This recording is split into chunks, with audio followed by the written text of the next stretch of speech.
दोस्तों नमस्कार। मैं श्यामनाथ यादव अम्बेडकरवादी। टीएमसी नेता हैं सागरिका घोष। इनका कहना है कि इस देश में शाह और उनका देश देशद्रोही है। और कुछ समय पहले बीजेपी के किसी नेता या मंत्री ने कहा था सीजे खन्ना के ऊपर कि खन्ना साहब ये देशद्रोही हैं। तो देशद्रोही, ये शब्द है देशद्रोही, लेकिन इसका दूसरा नाम आतंकवाद भी होता है, यानी आतंकवादी। तो और इन्होंने क्यों कहा कि अमित शाह रैली में ऐसी बात कहे जो शायद उनको न कहना चाहिए था। इसी के जवाब में उन्होंने कहा, थोड़ा सा पहले आप लोग इस वीडियो को देख लें फिर आगे बात हो। सुनिए वीडियो।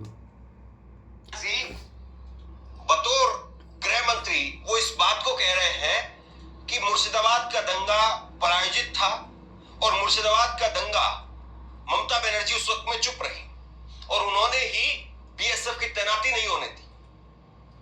यानी डायरेक्टली इनडायरेक्टली उन्होंने ममता बनर्जी को कटघरे में खड़ा कर दिया। बंगाल सरकार के मंत्री इस दंगों में शामिल थे। ये स्टेट स्पॉन्सर दंगा था जिन्होंने हिंदुओं को न्याय किया है।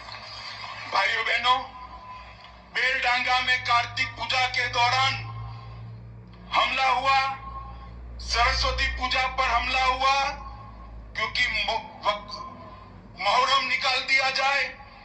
भाइयों बहनों, मुस्लिम तुष्टीकरण की सभी सीमाएं ममता दीदी लांघ गई हैं। अमित शाह जी की तरफ से जब इस तरीके का पलटवार किया गया टीएमसी पर, तो फिर उधर से भी पलटवार होना स्वाभाविक है और मोर्चा संभाला सागरिका घोष ने। राज्यसभा सांसद वो सामने आई और उन्होंने कहा कि जैसी उन्होंने यानी केंद्रीय गृह मंत्री अमित शाह जी ने जो भाषा का प्रयोग किया है, लग रहा है कि वो केंद्रीय मंत्री नहीं बल्कि एक भाजपा के कार्यकर्ता है।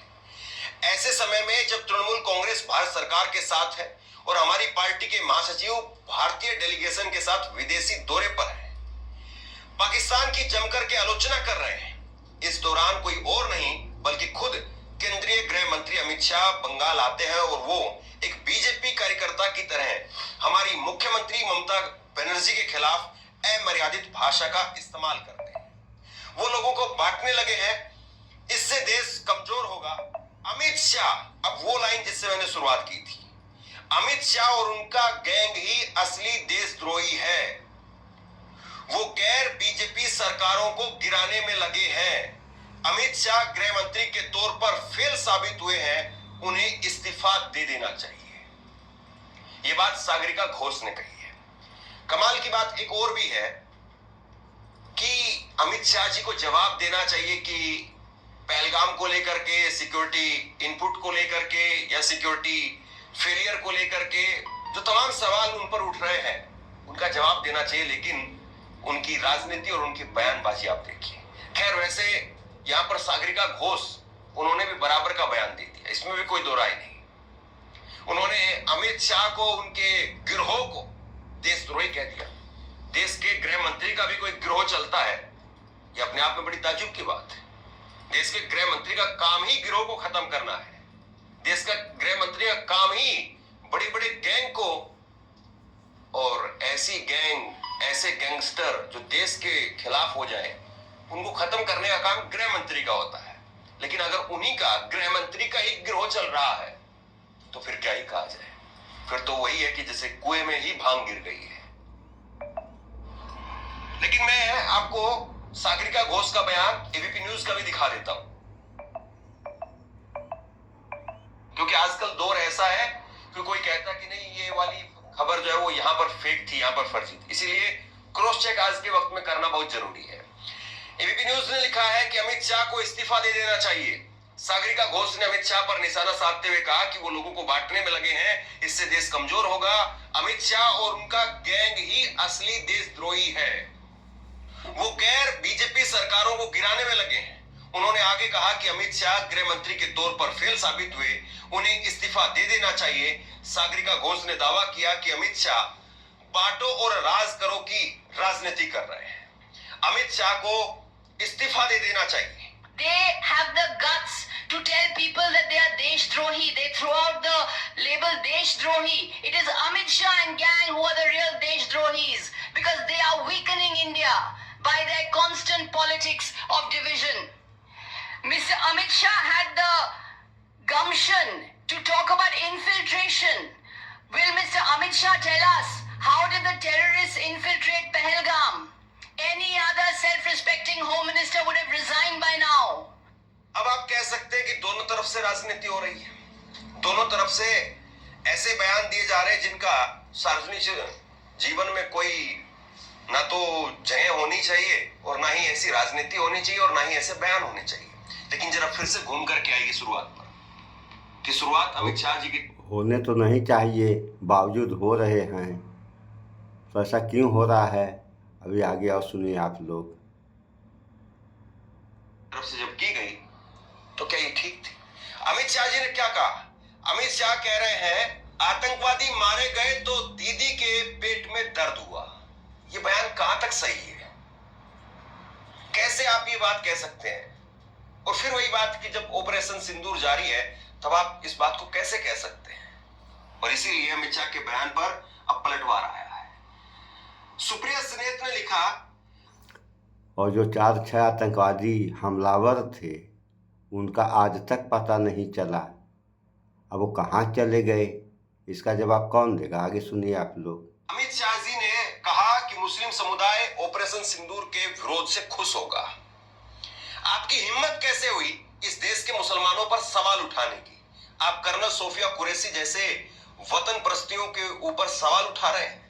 सर्वदलीय प्रतिनिधि मंडल में मुस्लिम नेताओं पर सवाल उठा रहे हैं। यह अपने आप में बड़ी अजीब बात है। इस सरकार के पास में मुस्लिम सांसद नहीं, और जब विदेश में डेलीगेशन गए तो उसमें जो मुस्लिम सांसद निकाले वो सारे बाहर के थे। तब भी ये सवाल उठा था कि आपको अलग अलग कंट्रियों में लोग भेजने हैं, मुस्लिम कंट्री में लोग भेजने हैं, और इनके निशिकांत दुबे तो जो यहां पर सुप्रीम कोर्ट के जज को, सिटिंग जज को कह देते हैं कि दंगा भड़का रहे हैं। तो सुन लिया आप लोगों ने, ये हाल है। और ऐसा ही हुआ तब क्या होगा, और थोड़ा सा और सुने आप लोग। अमित शाह और उनका गैंग ही असली देशद्रोही है। अमित शाह और उनका गैंग ही असली देशद्रोही है। किसने कहा है, क्यों कहा है, और देश के गृह मंत्री पर इस तरीके का वार, इस तरीके का करारा हमला क्यों किया गया, कुछ देर बाद में मैं आपको बताता हूं। सुनिए आप लोगों ने। लेकिन उससे पहले तो ये हो रहा है, माने केवल लड़ रहे हैं लोग। अगली वीडियो में भी हम बताए थे, जनता भी लड़ रही है और राजनेता भी लड़ रहे हैं। अरे लड़ने से विकास होगा? कैसे विकास होगा, कैसे देश सुरक्षित रहेगा? अभी 4-6 आतंकी आए और इतने लोगों को मार के चले गए, और प्रधानमंत्री ने जो है बिहार से कहा था कि हम धरती के आखिरी छोर तक खोज लेंगे। आज तक पता नहीं चला, धरती खा गई कि आसमान निकल गया। और ढोल पीटी जा रही है कि हमने विजय, पाकिस्तान का ये हाल हो गया तो पाकिस्तान का वो हाल हो गया। और उस समय दलाल मीडिया जो था, ये लाहौर भी जो है कब्जा दिखा रहा था कि लाहौर तक कब्जा हो गया।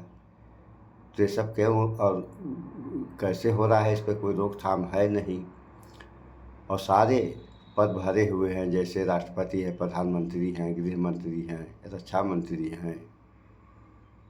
सही पे लोगों को बोलना नहीं है, अनाप शनाप बयानबाजी हो रही है।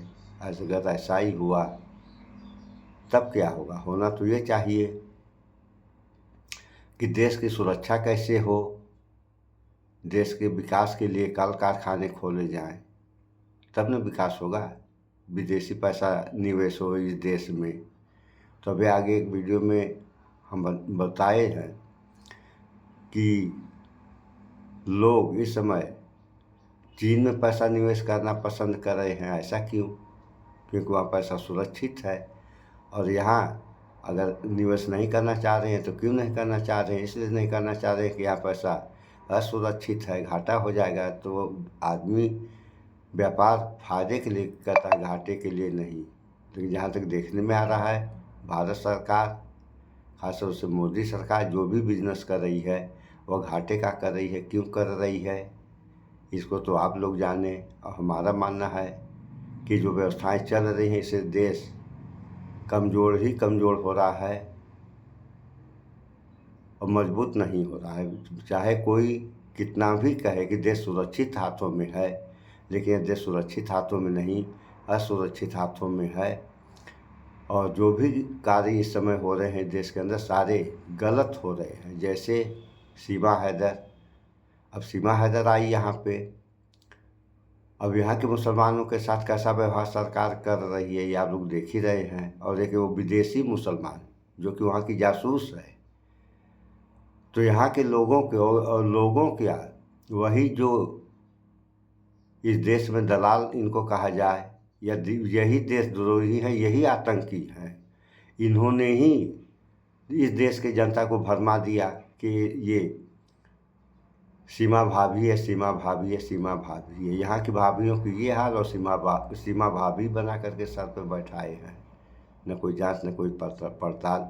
उसको तो जेल के अंदर डाल करके उससे पूछताछ करनी चाहिए, पाकिस्तान के हवाले कर देना चाहिए। लेकिन कुछ हो रहा है? कुछ नहीं हो रहा है और कुछ होगा भी नहीं। क्योंकि देश जब तक बर्बाद नहीं हो जाएगा तब तक इस देश के लोगों के समझ में आने वाला नहीं। सो इस वीडियो में इतना ही। स्वच्छता अपनाएं, शुद्ध खाएं, स्वस्थ रहें, शिक्षित बने। जय विज्ञान, जय संविधान। नमस्कार।